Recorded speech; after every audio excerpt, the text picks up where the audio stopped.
Hi అండి, welcome back to my channel.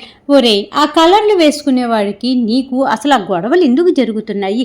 పద, నేను కూడా వస్తాను. నేను కూడా సత్యమ్మ వాళ్ళ ఇంటికి వచ్చి వాళ్ళ కొడుక్కి నీకు అసలు ఎందుకు పడట్లేదు, మీ ఇద్దరికి ఎందుకు గొడవలు అవుతున్నాయి, అసలు ఏ విషయంలో అవుతున్నాయో అడుగుతాను పద అనేసి స్వరమ్మ సన్నీని అడుగుతూ ఉంటే అప్పుడే సన్నీ చెప్తూ ఉంటాడనమాట. అమ్మ ప్లీజ్ ఇది ఒక్కసారికి వదిలేసే, నేను ఒక్కసారి వాళ్ళ ఇంటికి వెళ్ళి వస్తాను. ఎందుకంటే వాళ్ళకి నేను పెళ్ళికి లక్ష రూపాయలు నీ పేరు మీద ఇస్తాను అని చెప్పాను. కాబట్టి రూపాయలు ఇచ్చి వచ్చిన తర్వాత నుంచి వాళ్ళ ఇంటి గుమ్మం వైపే వెళ్ళను, అసలు వాళ్ళ ఇంటికే వెళ్ళను. నేను మాట ఇస్తే మాట తప్పనని నీకు తెలుసు కదమ్మా.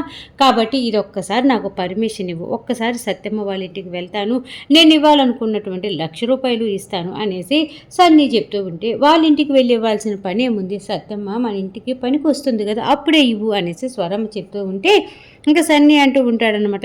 లేదమ్మా, నేనే వెళ్ళి ఇవ్వాలి, కాబట్టి ఇది ఒక్కసారి ఒప్పుకోమ్మా అనేసి చెప్పేసి మొత్తానికి శివ వాళ్ళ ఇంటికి అలియాస్ బాబీ వాళ్ళ ఇంటికి వస్తాడు కదా. ఇంకా ఈ సన్నీ వచ్చినప్పటి నుంచి కూడా బాబీ ఇంట్లో ఒకటే గొడవలు జరుగుతూ ఉంటాయన్నమాట.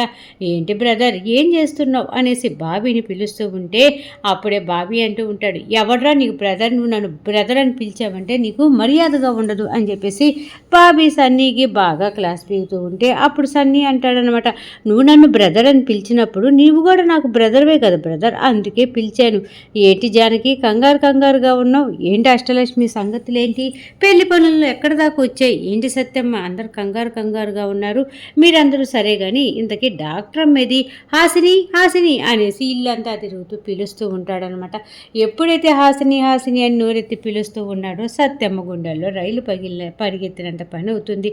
అయ్యో, ఇప్పుడు ఈ డాక్టర్ అమ్మ ఇంట్లో లేదు, ఇప్పుడు ఈ డీసీపీ సారు ఏం చేయబోతాడో ఏంటో అని చెప్పేసి కంగారు పడిపోతూ ఉంటుందన్నమాట.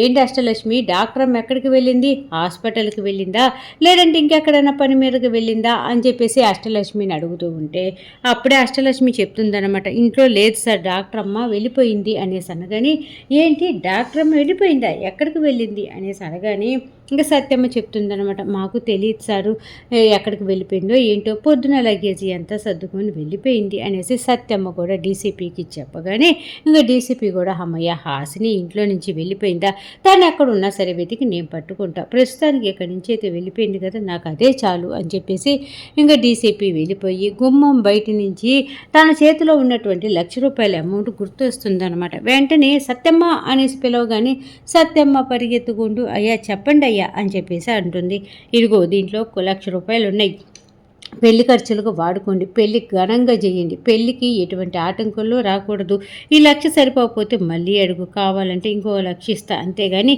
పెళ్ళి అనుకున్న టయానికి అనుకున్న విధంగా చక్కగా జరగాలి, అర్థమైందా అనేసి అనగాని అయ్యా అర్థమైందయ్యా అని చెప్పేసి సత్యం అంటూ ఉంటే ఇంకా బాబీ అంటూ ఉంటాడనమాట, అసలు మా పెళ్లి విషయంలో మీకు జోక్యం ఏంటి, అయినా మీ డబ్బులతోటి మేము పెళ్లి చేసుకోవటం ఏంటి, అసలు అయినా మీరు డబ్బులు నాకెందుకు ఇస్తున్నారు అని చేసి అప్పటికి బాబీ అంటూ ఉంటే ఇంకా సన్నీ అంటూ ఉంటాడనమాట, బ్రదర్ నేను కూడా మీ ఇంట్లో సభ్యుడిలాగా ఫీల్ అవుతున్నాను కదా, కాబట్టి నా వంతు హెల్ప్గా చేస్తున్నానులే అని చెప్పేసి సన్నీ గీరగా జవాబు చెప్పి కారు వేసుకొని అక్కడి నుంచి వెళ్ళిపోతాడనమాట. ఇంకా సత్యమ్మ రూపాయలు పట్టుకొని గడగడ వణుకుతూ ఇంకా డబ్బులు తీసుకొని ఇంటి లోపలికి అయితే వెళ్తుందనమాట. ఇక్కడ ఇలా జరుగుతూ ఉంటుంది కదా. ఇంకా స్వరమ్మ తన బెడ్రూమ్లో మంచం మీద పడుకొని ఒకటే ఆలోచిస్తూ ఉంటుంది. స్వరమ్మ సన్నీతోటి అంటూ ఉంటుంది కదా, ఆ పెయింట్లు వేసుకునేవాడికి నీకు అసలు ఎందుకు గొడవలు అవుతున్నాయి అని చెప్పేసి, ఎందుకు సన్నీ ఇలా ప్రవర్తిస్తున్నాడు, అయినా కూడా లెగిస్తే ఆ పెయింట్లు వేసుకునే శివయ్యతో ఎందుకు గొడవలు పడుతున్నాడు, అసలు ఏం జరుగుతుంది, మొత్తానికి వీళ్ళ మధ్య ఏదో ఉంది, నాకైతే తెలియనియట్లేదు, కాకపోతే నేను తెలుసుకుంటాను, అసలు ఈ శివయ్యకి అలాగే ఈ సన్నీకి ఎందుకు గొడవలు అవుతున్నాయో తెలుసుకుంటాను అని చెప్పేసి ఆలోచిస్తూ ఉండేలోపు అప్పుడే అక్కడికి ఇంకొక పని మనిషి కాంతమ్మ రానే వస్తుందనమాట. అమ్మగారు మంచినీళ్ళు తీసుకొచ్చానండి అనేసి అనగాని స్వరమ్మ అప్పుడు ఆ మంచినీళ్ళ గ్లాసు తీసుకొని, కాంతమ్మ నేను ఒక విషయం అడుగుతాను చెప్తావా అనేసేపటికి కాంతమ్మ అంటుందన్నమాట, అమ్మగారు ముందు నేను ఒక విషయం అడుగుతా, దానికి నాకు జవాబు చెప్పరా అనేసి అనగాని, అడుగు కాంతమ్మ అడుగు అని చెప్పేసి స్వరమ్మ అంటుంది.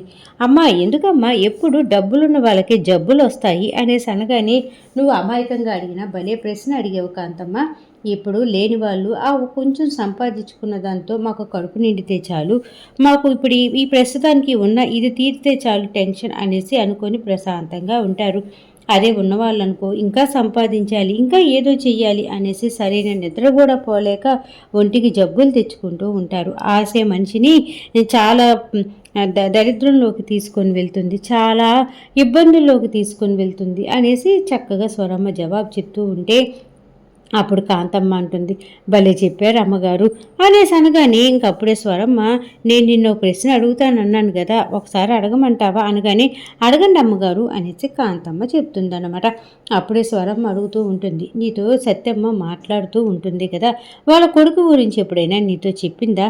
ఎప్పుడు చూసినా నాకు మీ సందీప్ సార్ తోటి తలనొప్పి అయిపోతుంది, నా కొడుకుతోటి నాకు ఆలోచనలు ఎక్కువైపోయాయి అని చెప్పేసి స్వరమ్మ బాధపడిపోతూ ఉంటే అప్పుడే కాంతమ్మ అంటూ ఉంటుంది, ఎందుకమ్మగారు బాధపడేది, ఇంకా సందీప్ బాబుకు కూడా అమ్మాయిని చూశారు కదా, ఇంకా పెళ్ళి కూడా ఫిక్స్ అయిపోతుంది కదా, మరెందుకు మీరు అంత బాధపడటం అనేసి అనగాని పెళ్ళైతే కుదిరింది, అది ఎంతవరకు అవుతుందో లేదోనని నాకు చాలా భయంగా ఉంది అనేసి అంటూ ఉంటే, అదేంటమ్మ గారు ఆ మాట అంటున్నారు అని చెప్పేసి పాప కాంతమ్మ అడుగుతూ ఉంటే స్వరమ్మని, అప్పుడే ఇంకా స్వరమ్మ కూడా అంటూ ఉంటుందన్నమాట, ఎప్పుడైనా సరే సత్యమ్మ, ఇప్పుడు వాళ్ళ కొడుకు శివ మన డీసీపీ సార్ ఇద్దరు గొడవలు పడుతూ ఉంటారు కదా, ఎందుకు గొడవలు పడుతున్నారు ఏంటో ఈ విషయం చెప్పదా అనగానే సత్యమ్మ అసలు నాకు ఏ విషయం చెప్పదు అమ్మగారు అనేసి కాంతమ్మ చెప్తుందనమాట.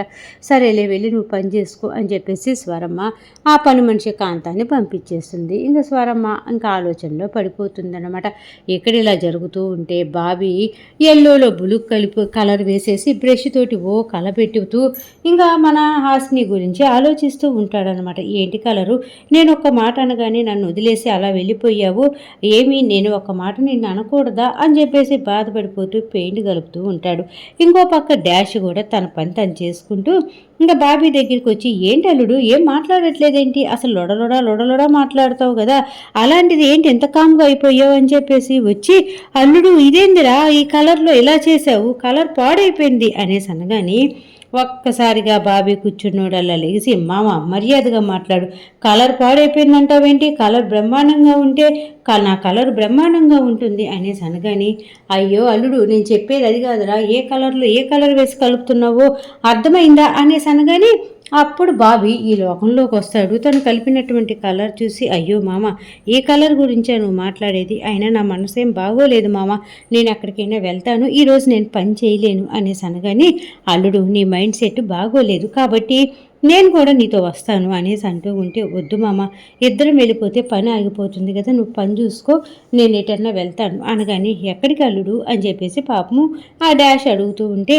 ఏమో మామ నాకు తెలీదు ఎక్కడికి వెళ్తానో ఏమో అని చెప్పేసి అక్కడి నుంచి బయలుదేరి ఇంకా వెళ్ళిపోతూ ఉంటాడనమాట. ఇంకా డాషు తన పని తను చేసుకుంటూ ఉంటాడు. ఇంకా హాసిని చక్కగా రెడీ అయిపోయి, ఒరే బాబీ నీకోసమే వస్తున్నానరా హాస్పిటల్ దగ్గరికి అని చెప్తున్నాను, కానీ కాకపోతే ఎప్పుడెప్పుడు నేను చూస్తానా అనేసి నా మనసులో ఆరాటం మొదలైంది. ఒక్క పూట నేను వదిలిపెట్టే ఉండలేకపోతున్నాను కదా, జీవితాంతం నేను వదిలిపెట్టకుండా నిన్ను చూడకుండా నేను ఎలా ఉండగలుగుతానరా, అందుకే ఎప్పుడెప్పుడు నేను చూద్దామా అని నా ప్రాణం గిలిగిలా కొట్టుకుంటుంది, అందుకే ఇప్పుడే నేను పేటకు బయలుదేరుతున్నానరా బాబీ, ఏం చేస్తున్నావురా, ఎలా ఉన్నావురా అని చెప్పేసి కలలు కంటూ ఉండేలోపే ఒక అమ్మాయి స్కూటీ వేసుకొని రానే వస్తుందన్నమాట. ఇంకా స్కూటీ వేసుకొని అక్కడికి వచ్చి హాసిని అక్క అనేసి పిలుస్తూ ఉంటుంది. బయటే గరగరా తిరుగుతున్నటువంటి హాసిని, దా అపర్ణ రా, ఏంటి అన్న టయానికంటే కూడా 5 నిమిషాల ముందే వచ్చావు కదా అని చెప్పేసి హాసిని అంటూ ఉంటే అప్పుడే అపర్ణ అంటూ ఉంటుందన్నమాట, అక్క ప్రతిరోజు నేనే వచ్చి మిమ్మల్ని హాస్పిటల్ దగ్గర డ్రాప్ చేస్తానక్క, ఆటో వాళ్ళకి ఇచ్చే డబ్బు లేదు, నాకే ఇవ్వక్క, నాకు చాలా హెల్ప్ అవుతుంది కదా చదువుకి అనేసి అనగానే, అయ్యో మంచి ప్లాన్ చేసుకున్నావు, సరే రోజురా ఆ శాలరీ ఏదో నీకే ఇస్తా అని చెప్పేసి మాట్లాడుకుంటూ ఉంటారనమాట.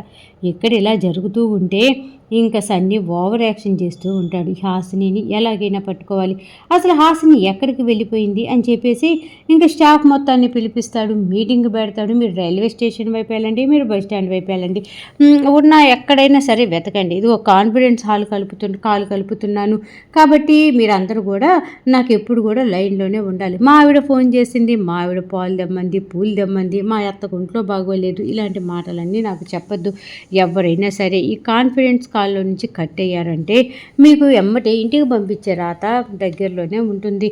మీకు మెయిల్ పంపించి పడేస్తాను మిమ్మల్ని తీసేస్తున్నట్టుగా అది ఇది అనేసి భయపించి అందరినీ గుడి వైపు, ఆ సినిమా హాల్ వైపు, రైల్వే స్టేషన్ వైపు, బస్ స్టాండ్ వైపు టీములుగా పంపించేసి 2 నిమిషాలకు ఒకసారి హాసిని దొరికిందా, హాసిని దొరికిందా, హాసిని దొరికిందా అని చెప్పేసి వాళ్ళందరినీ విసిగిస్తూ ఉంటాడనమాట. వాళ్ళందరూ ఏమో సార్ వెతుకుతున్నాం సార్, మేడం ఎక్కడ కనపడలేదని చెప్పేసి జవాబులు చెప్తూ ఉంటారు. హాసిని ఎక్కడికి వెళ్ళిపోయావు హాసిని, అయినా కూడా నాలాంటి వాడిని ఎందుకు వదులుకుంటున్నావు, అయినా కూడా ఆ కలర్ గార్డ్ లాంటి వెనకాల పడతావేంటి హాసిని, అసలు నువ్వేంటి, నీ స్థాయి ఏంటి, నువ్వు చేస్తున్నటువంటి జాబ్ ఏంటి హాసిని, ఆ కలర్ గార్డ్ నీకు ఎలా నచ్చాడు, అసలు వాళ్ళు ఏముందని చెప్పి వాడితో నువ్వు ఫ్రెండ్షిప్ చేస్తున్నావు, నన్ను కాదనుకొని అని చెప్పేసి ఒకటే మాట్లాడుకుంటూ ఇగో దొరికిందా అనేసి అక్కడ లేడీ కానిస్టేబుల్, పోలీస్ స్టేషన్ అందరూ కూడా వెతుకుతూ ఉంటారు కదా. వెంటనే అంటూ ఉంటాడు, ఏంటి నీలవేణి, నెయిల్ పాలిష్ చూసుకుంటున్నావా, హాసినిని వెతుకుతున్నావా అనేసి అనగానే అయ్యో సార్ ఇదిగోండి సార్ వెతుకుతూ ఉన్నాం, ఎక్కడ కూడా హాసిని మేడం కనపడట్లేదు అని చెప్పేసి నీలవేణి జవాబు చెప్పి త్వరగా పాని అనేసి సందులు గొంతులు పాపం హాసిని కోసం వెతుకుతూ ఉంటారన్నమాట. ఈ హాసిని ఏమో చక్కగా అపర్ణ స్కూటీ ఎక్కి పద వెళ్దాం అని చెప్పేసి ఇద్దరు కబుర్లలో పడిపోయి హాయిగా మాట్లాడుకుంటూ ఇంకా పేటలోనే ఉన్నటువంటి హాస్పిటల్ దగ్గరికి బయలుదేరి హాసిని వస్తూ ఉంటుందన్నమాట. ఇంకా పోలీసులందరూ కూడా వెతుకుతూ ఉంటారు కదా హాసినిని. ఈ సన్ని ఏమో నిమిషానికి ఒకసారి దొరికిందా అనేసి బుర్ర తింటూ ఉంటే సార్ దొరకలేదు సార్, పలానా ఏరియాలో ఉన్నాం సార్, పలానా సందులో ఉన్నాం సార్ అని చెప్పేసి పాపం వాళ్ళంతా కూడా జవాబు చెప్తూ ఉంటారనమాట.